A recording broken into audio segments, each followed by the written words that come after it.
দ্বিতীয় দফায় ২৬ এপ্রিল পশ্চিমবঙ্গের রায়গঞ্জ সহ ৩টি সংসদীয় আসনে ভোট হবে। ভোটকে কেন্দ্র করে কড়া নিরাপত্তার ব্যবস্থা করা হয়েছে। পশ্চিমবঙ্গ বিহার সীমান্ত একভাবে সিল করে দেওয়া হয়েছে। বাংলা ও বিহার রাজ্যের অনেক রাজ্য সীমান্তে প্রয়োজন না হলে কাউকে দুই রাজ্যের মধ্যে গাড়ি নিয়ে যাতায়াতের অনুমতি দেওয়া হয়নি।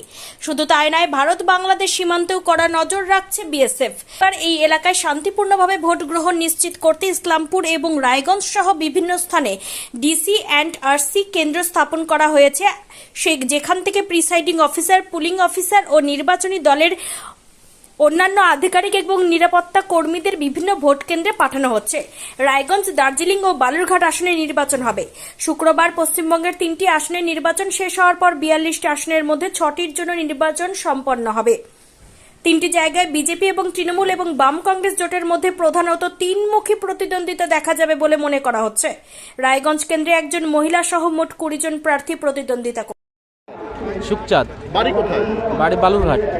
বলছি কোথায় ডিউটি পড়েছে? আমার চোপড়ার ডিউটি পড়ছে। বলছি যে এবার কি প্রথম? না, এর আগেও করছি। করেছেন? হ্যাঁ।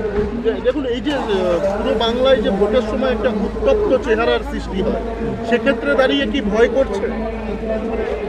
না, ভোটের সময় যে আমরা চারিদিকে যে আবহাওয়া দেখি সেই হিসাবে তো মানে একটু ভয় ভয় লাগে। ভয় লাগছে? হ্যাঁ, তবে আমাদের তো সেন্ট্রাল ফোর্স থাকবে, বুথে তো কোনো ভয় নেই, এখন যা হওয়ার বাইরেই হবে। আচ্ছা, তো কি চাইছেন? প্রশাসনের উদ্দেশ্যে কি বলবেন? প্রশাসনের উদ্দেশ্যে বলতে চাইছি যে প্রশাসন যেন অ্যালার্ট থাকে, আমাদেরকে যেন প্রোটেকশন দেয়, যেন বুথের ভিতরে কোনো গন্ডগোল না হয়, এটাই যেন দেখে। মানে আশঙ্কা করছেন এরকম হতে পারে? হ্যাঁ। সুখচাঁদ। দাদা, কি নাম আপনার? মিন্টু মণ্ডল। কোথায় বাড়ি? আমার বাড়ি বালুরঘাটে। এত দূর এসছেন, কোথায় ডিউটি পড়েছে? ডিউটি পড়েছে চোপড়াতে।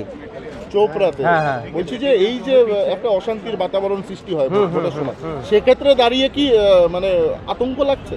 আতঙ্ক ঠিক না, তবে একটু ভয় লাগছে। হ্যাঁ, স্বাভাবিক, একটা জায়গায় যাচ্ছি, এখন কীরকম পরিবেশ পাবো না পাবো বলতে পারছি না, তবে একটু তো ভয় লাগছে আর কি। চোপড়ার কথা আগে শুনেছেন? হ্যাঁ, চোপড়ার কথার নাম তো অবশ্যই শুনেছি এর আগে। বলছি যে প্রশাসনের উদ্দেশ্যে কি বলবেন? প্রশাসনের উদ্দেশ্যে বলবো যাতে আমরা ঠিকমতো ভোট নিতে পারি এবং তারা যেন ঠিকমতো আমাদের সেফটি দিতে পারে। হ্যাঁ, বাইরে এবং ভিতরে যেটা আমরা এর আগে শুনেছি নানা রকম গন্ডগোল হয়েছে, তো যাতে আমরা ঠিকমতো যেতে পারি এবং আসতে পারি, বাস এটা আমাদের প্রশাসনের কাছে বলা। প্রশাসনের সঙ্গে না, সেরকমভাবে এখনো সেরকম কথা হয়নি। তবে আমরা যেটা শুনেছি যে সেন্ট্রাল বাহিনী নাকি আছে, এটা শোনা কথা আর কি। এই সেন্ট্রাল বাহিনী যে আছে, এটাতে আপনারা কি শান্তি পাচ্ছেন? হ্যাঁ, শান্তি হলেও একটু শান্তি পাচ্ছি, মনে মনে একটু সাহস পাচ্ছি। দিতে যাচ্ছেন, কি বলবেন? কি বলবো, ভোট দিতে যাচ্ছি, দিতে হবে, নিতে হবে। কোথা থেকে আসছেন? আমি আসি কানকির থেকে। কোথায় ডিউটি পড়েছে? চোপড়া। ভয় পাচ্ছেন না? কিসের ভয়?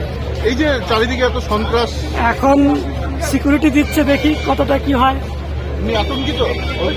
সে স্বাভাবিক, এটা তো স্বাভাবিক হবেই, কারণ এই পর্যন্ত যতগুলো ভোট নিয়েছে সবগুলোতে একটু না একটু ঝামেলা হয়েছে। তো এখন কেমন লাগছে, মানে যেতে, মানে আনন্দ বা কি বলবেন? এখন আনন্দ কি, যেটা আমাদের ডিউটি সেটা করতে হবে, এটাই আনন্দ। আর কি নাম?